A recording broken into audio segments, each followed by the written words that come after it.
Hi everybody, Steve Patrick here with Patrick Mouthpieces, wanting to answer a question from Justin. He spoke. This video is hopefully going to be short and on fitting the mouthpiece to your teeth and your lips. If you're looking for exact answers, you're not going to get them in this video.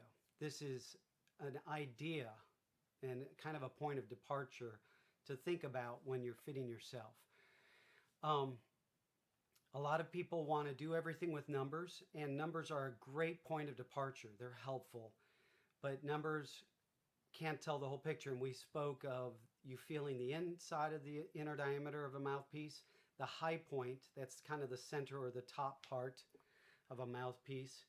Like if you'd scratch it on a kitchen table or something like that, you'd see a marking on the rim of the mouthpiece where the high point might be, and that might be towards the front edge of the mouthpiece or the center of the mouthpiece, or a little bit further out on the towards the outer diameter of the mouthpiece. So that plays into how a mouthpiece feels in your chops. So numbers are important, and they do play into this.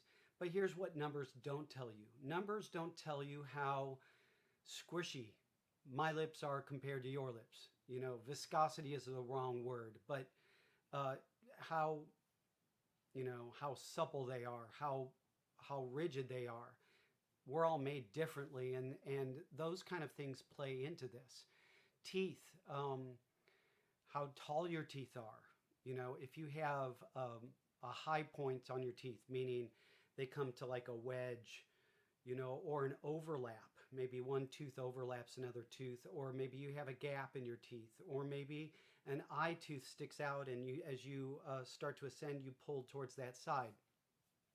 These are all things that if you take some lessons from me, we might be able to address very specifically on your individual basis. But that aside, in general, people start on something like a Bach 7C or a Bach 5C, something like that, maybe a Schilke 14, inner diameter. People start on a number of different mouthpieces, but usually as beginners, they come with a trumpet is a hand-me-down or given to you with maybe a 7 inner diameter. That's a good place to start. We're all different, and so we all have different size feet, for instance. So we're all going to have different size shoes. Well, how do you fit a shoe to your foot? Well, it depends on the length of your foot. It depends on the width of your foot. It's the same thing with teeth and lips. If you have really skinny, narrow lips, you may be able to be on a smaller inner diameter, okay? If you have really big, fleshy lips that are just bigger, or maybe the center of your lip is bigger and fleshier, you might need to be on a bigger inner diameter mouthpiece. But even past your lips, your teeth factor into this. And it's not that you're just fitting it to just your teeth or just your lips. You're fitting it to the combination of your teeth and your lips, which is why it's so hard to tell somebody you should be on a 3C or you should be on a 10C. You can't just do it on that. Plus, for me personally, I tend to swell after playing trumpet for a while. Not tons, but enough that it makes my lips swell into the mouthpiece a little bit. I need a little bit more room. So if I need more room in my mouthpiece, I need the mouthpiece to go straight down a little bit more from the rim, I'm sorry. From the rim, it needs to go a little bit more straight down and then come over into either a V or the bottom of the bowl. But I want to have that support of the right size, but yet I might want to have more overall cup volume. So I still want it to be deep, but I need it to go down further before it comes over. I hope that makes sense. It's hard to do it with a visual, and the hand thing, that's probably not super helpful. But I hope you get the idea.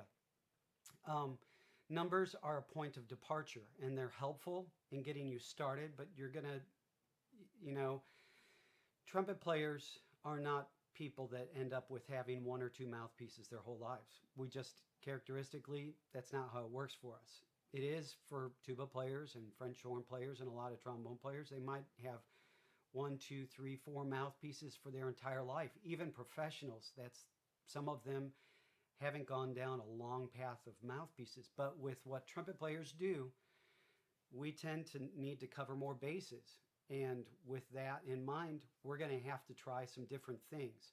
The best thing is that, if you're in high school or college and you can try a mouthpiece of the guy sitting next to you, make sure you clean it first.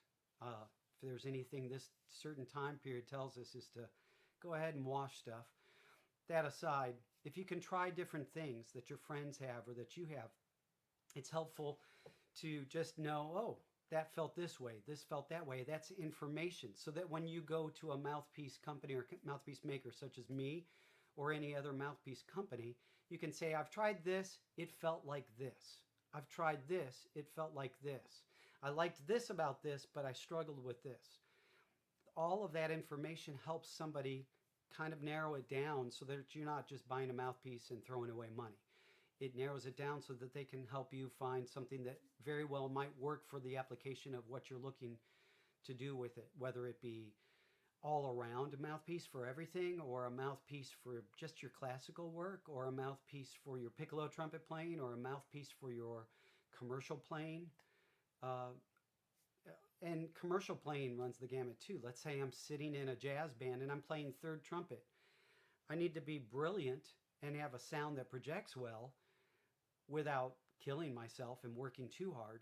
But yet I'm not playing really screaming high parts. So I don't necessarily need something super shallow. So I need to think more about the backbore shape and more about cup volume and those types of things rather than a super shallow cup or projecting and knocking down the wall with my sound, because you're supporting your second and your first trumpet. Or if you're playing second, you're supporting your first trumpet player with a big fat sound underneath him. You're helping the overtones of what he's doing. So I digress. I'm going into different things, but it's difficult to explain exactly how to fit your teeth and your lips into a mouthpiece, what size you need. That's different for everybody. It's an individual thing. Go to the person you're trying to buy a mouthpiece from and say, I'm playing this mouthpiece. It feels too big. It feels too small. And then they'll say, what part of it feels too big? The cup? Are you bottoming out? Or does it feel like you have too much room in the inner diameter this way? One big thing is that if you're putting a mouthpiece on your chops, it's kind of like you say the word mom and then place it. Okay? So let's say you're 60% upper lip, 40% lower lip, or 50-50. Those are all, or maybe 40% upper lip, 60% lower lip. As long as you're getting the mouthpiece out of the pink area of your lip. So right here, you want this inner diameter part right here to make sure that it's above the pink part of your lip. You do not want to be down here and leave a mark on the inside of your lip. If you're down there, you're going to create really terrible habits that are going to create problems in the future for your playing. So we're different. I've tried to move my mouthpiece further up at times, especially in college, thinking I was doing myself a favor, putting more upper lip in. It's not the way it fit on my teeth, quite honestly. And I struggled because I was trying to do what I thought was the right thing, but I ended up having more issues because of it. So I end up putting it pretty much right where the white part of my lip, or above my lip, meets the red part. The inner diameter just barely clips the white part up here. I hope that makes sense. Conversely, I've seen trumpet players that play with more of a French horn mouthpiece, French horn embouchure, which means they get their lower lip like this. That develops some bad habits too. You're going to struggle with range and flexibility and some other things if you're not careful. So it should kind of look similar to this. It's not going to look like this because we're all individuals, but it should look similar to this.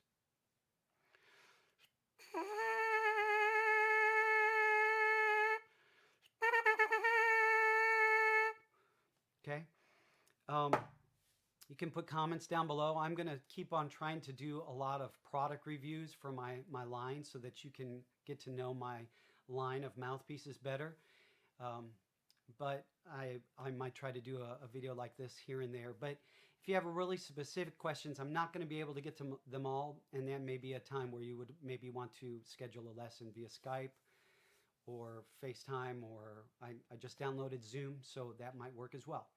All right, have a great day.